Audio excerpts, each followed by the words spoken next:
దినమెల్ల దేవుని దయలో దేవుని కృపలో మనల్ని కాచి కాపాడిన దేవుని స్తుతించి నిద్రపోయే ముందు ఈ వాక్య ధ్యానం చేసుకుని పడుకోండి. 115 కీర్తన 14 వచనంలో ఈ విధంగా రాయబడింది, యెహోవా మిమ్మును మీ పిల్లలను వృద్ధి పొందించును.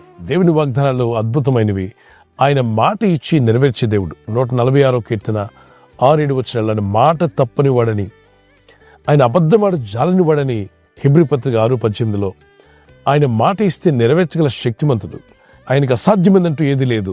ఆదికాండం 18:14 వచనంలో మరి సమస్తము ఎరిగిన దేవుడైన ప్రభువు మిమ్మలను మీ పిల్లలను కూడా వృద్ధి పొందించాలని ఆశిస్తున్నాడా? అవును. అభివృద్ధి అందరికి ఇష్టమైనటువంటిది, ప్రతి ఒక్కరూ కోరుకునేటువంటిది. వృద్ధి ఉండాలి, అభివృద్ధి పొందాలి, వర్ధిల్లాలి, అంతే దేవుని చిత్తం. ప్రియుడా, నీ ఆత్మ వర్ధిల్లుచున్న ప్రకారం అన్ని విషయాలలో మీరు వర్ధిల్లాలని, మీరు సౌఖ్యంగా ఉండాలని ప్రార్థిస్తున్నాడు. ఈ ప్రార్థన భక్తుని జీవితంలో నెరవేర్చబడాలి. మనందరి ప్రార్థన ఇదే.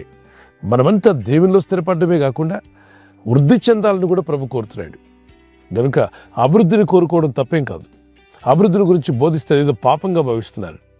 యెహోషువ గ్రంథం 1వ అధ్యాయం 6-8 వచనాల్లో యెహోషువతో దేవుడు అంటాడు, యెహోషువ, ఈ గ్రంథంలోని మాటలు నీ నోట ఉండాలి, నీ ధ్యానంలో ఉండాలి, నువ్వు వాటిని పాటించాలి. రాత్రింబగళ్ళు దాన్ని ధ్యానించి వాటిని నువ్వు పాటించినట్లయితే నేను నిన్ను అభివృద్ధి పరిచేదను. అంతేకాకుండా ఇంగ్లీష్లో 2 మాటలు వాడాడు. యూ షెల్ హ్యావ్ సక్సెస్ అన్నాడు, ప్రాస్పర్ అన్నాడు. దేవుని కోరిక తన ప్రజలు వృద్ధి చెందాలనే. దరిద్రులై నాశనమైపోవాలని దేవుని కోరట్లా. మన ఆత్మీయ స్థితి మొట్టమొదటిగా ఎదగాలి. దేవునితో మనకున్న బాంధవ్యం, దేవునితో మనకున్న సత్సంబంధం, విశ్వాసంలో, ప్రార్థనలో, నిరీక్షణలో దేవునితో నడుస్తున్న ప్రతి ఒక్కరు కూడా మీరు ఆత్మీయంగా ఎదిగినట్టుగానే మీ ఆత్మీయ ఎదుగుదలతో పాటు అన్ని రంగాలలో మంచి విషయాల్లో మీరు వృద్ధి చెందుదురుగాక. మీరు అభివృద్ధి పొందాలని ప్రభు కోరుచున్నాడు. మరి ఏది ఎంత మాత్రం మీకు హాని చేయదు. మీ అభివృద్ధిని ఇష్టపడినటువంటి సాతానుడు ఎన్ని ప్రయత్నాలు చేసినా, ఆ సాతాను ఏజెంట్లుగా ఎంతమంది ప్రయత్నించినా మీ అభివృద్ధిని ఎవరు అడ్డుకోలేరు. ఈ అభివృద్ధి దేవుడు అనుగ్రహిస్తున్నాడు. ఆయన మిమ్మల్ని ఆశీర్వదించడం ప్రారంభిస్తే, ఆయన మిమ్మల్ని అభివృద్ధి పరచడం ప్రారంభిస్తే ఎవరు దాన్ని ఆపలేరు. ఎవరు సాధ్యమో కాదు. ప్రకటన గ్రంథం 3వ అధ్యాయంలో ఆయన ద్వారం తెరిస్తే దాన్ని మూయగలిగిన వారెవరు? ఆయన ద్వారము మూసివేస్తే దాన్ని తెరవగలిగిన వారెవరు? అంటే దేవుడి కనుక అభివృద్ధి పరచడం ప్రారంభిస్తే దాన్ని ఆపగలిగిన వారు ఎవరు లేరు. ప్రభు మిమ్మలను, మీ కుటుంబాలను ఆత్మీయంగాను, ఆర్థికంగాను అన్ని రంగాల్లో మీరు వర్ధిల్లాగున పరిశుద్ధాత్ముడు సాయం చేయాలని కోరుతున్నాడు. ప్రార్థన చేసుకుందాం. పరిశుద్ధమైన మా ప్రియ తండ్రి, అయ్యా, నీవిచ్చిన కృపావార్త, నీవిచ్చిన వాగ్దానం ఎత్తి ప్రార్థిస్తుండగా మిమ్మను మీ పిల్లలను వృద్ధి పొందించదను అని మీరు చెప్పిన వాగ్దానం మా పట్ల నెరవేరుస్తున్నందుకు స్తోత్రాలు చెల్లిస్తున్నారు.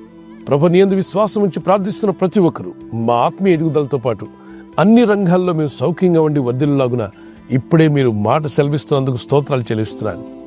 మీరు ఆజ్ఞాపిస్తే కార్యాలు జరుగుతాయి. మీరే ఆజ్ఞాపిస్తే అద్భుతాలు జరుగుతాయి. ప్రభు, నీ చిత్తం నెరవేర్చి మీ నామాన్ని ఘనపరుచుకునండి. మా ప్రయత్నంలో ఫలించులాగున మీరు ఆజ్ఞాపిస్తున్నందుకు స్తోత్రాలు చెల్లిస్తున్నాను. ఈ రాత్రి నెమ్మదితో పండుకొని సురక్షితంగా కాపాడబడినట్లుగా నీ అగ్ని కంచి వేసి మమ్మల్ని కాపాడండి. మీ చిత్తములో కొనసాగే కృప అందరికీ దయచేయమని యేసుక్రీస్తు ప్రశస్త నామములో మీరందరికీ చక్కని నిద్ర దయచేసి తెల్లవారు లేచి కృపను మాకిమ్మని ఈ వాగ్దానం ఎత్తి ప్రార్థిస్తున్న ప్రతి వ్యక్తి కూడా తన జీవితంలో ఫలించి అభివృద్ధి పొంది నీ రాజ్య విస్తరణలో వారందరినీ ఒక సాధనాలుగా వాడుకునండి. మీ నామమును ఘనత ఇచ్చేవారుగా నిలబెట్టి నీ సాక్షులుగా వర్ధిల్ల చేసి బలపరచమని యేసుక్రీస్తు పరిశుద్ధ నామములో అడుగుచున్నాను నా పరలోకపు తండ్రి, ఆమేన్. ఈ వాగ్దానం విని ఊరుకోవద్దు. వాగ్దానం విన్నాక ఆమెన్ చెప్పి ఇతరులందరికీ షేర్ చేయండి, లైక్ చేయండి. అలాగే సబ్స్క్రైబ్ చేయని వారందరూ సబ్స్క్రైబ్ చేయండి. ఈ దేవుని మాటలు అనేకులకు చేరవేయండి. Good night. God bless you. ఈ ఛానల్ను మీరు సబ్స్క్రైబ్ చేసుకొనుట వలన 2 పనులు జరుగుతున్నాయి.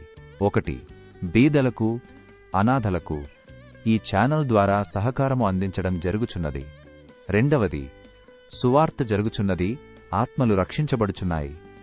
మనము సబ్స్క్రైబ్ చేసుకొనుట ద్వారా అందరికీ సహాయం చేస్తున్నవారమవుతున్నాము. ఖచ్చితంగా ఈ యూట్యూబ్ ఛానల్ను సబ్స్క్రైబ్ చేసుకుని బెల్ బటన్ను క్లిక్ చేయండి. మీకు వెంటనే మెసేజెస్ పంపబడతాయి.